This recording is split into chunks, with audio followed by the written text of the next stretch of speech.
vidéo à la plateforme de formation à destination des élèves mise en place par le CNED. Alors, ces plateformes en fait reposent sur trois plateformes distinctes. Une intitulée École, en tout cas le site internet correspond à école.cned.fr, donc on est toujours sur ma classe à la maison, mais sur le service école. De la même façon, le CNED a dupliqué cette plateforme à destination des collèges, donc ma classe à la maison collège, le site internet est collège.cned.fr, et je l'ai pas ouverte, mais vous avez le pendant pour le lycée, donc ma classe à la maison, lycée. En réalité, la plateforme collège et lycée sont très semblables, donc je vais exploiter que la plateforme collège, mais vous y retrouverez exactement les mêmes informations que pour la plateforme lycée. Pour pouvoir accéder à cette plateforme, il faut dans un premier temps créer un compte. Donc cliquez sur créer un compte.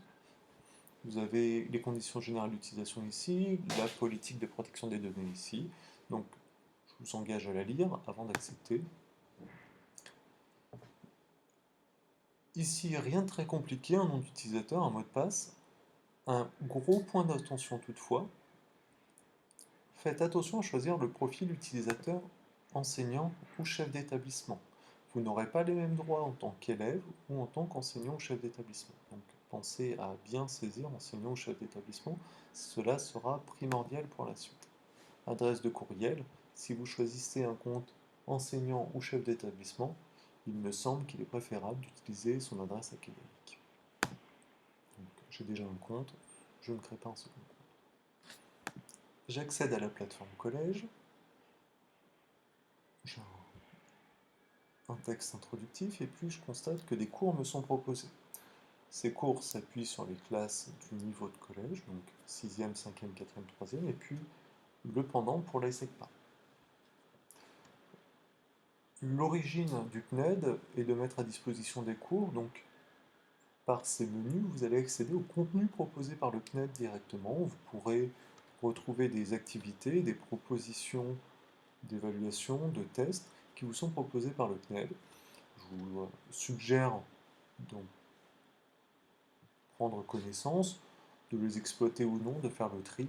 En réalité, le CNED propose une progression multidisciplinaire au fil des semaines. Bon, ceci étant dit, ce n'est pas pour nous aujourd'hui l'intérêt principal. L'intérêt principal, et vous le voyez, c'est indiqué ici, c'est l'outil de classe virtuelle, qui n'est disponible que pour le compte enseignant ou chef d'établissement, c'est pour ça que j'ai lourdement insisté tout à l'heure dessus. Donc, j'y accède. On m'explique comment accéder. Vous avez trois liens qui vous sont proposés, et cela va être important de les identifier. Le lien modérateur, c'est le lien qui va vous permettre, vous identifier comme, dans mon cas, Alban, d'accéder à la classe virtuelle avec les droits de modérateur par défaut.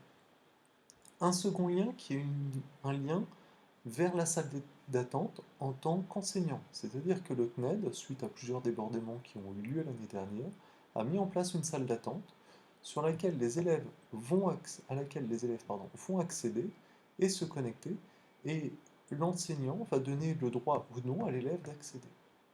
Je vous montre ce que cela donne. Donc, je vais me connecter en tant qu'élève à cette salle d'attente.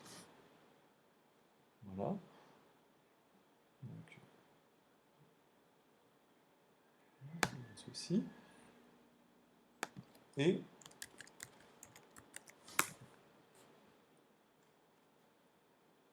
vous constatez que j'arrive en tant que professeur au gestionnaire de session.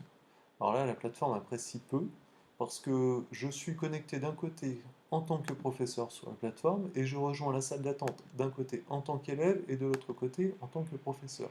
Mais ça donne une visibilité. Les élèves arrivent ici, soit, voilà, donc c'est passé, soit je donne l'accès, soit je les exclus, soit je les prive d'accès. Donc les privés d'accès, c'est temporiser, et les exclure, ils ne peuvent pas se connecter. Le point délicat à l'utilisation de la plateforme collège est la nécessité d'inscription des élèves sur la plateforme. C'est-à-dire que La salle d'attente ne fonctionne que, oui,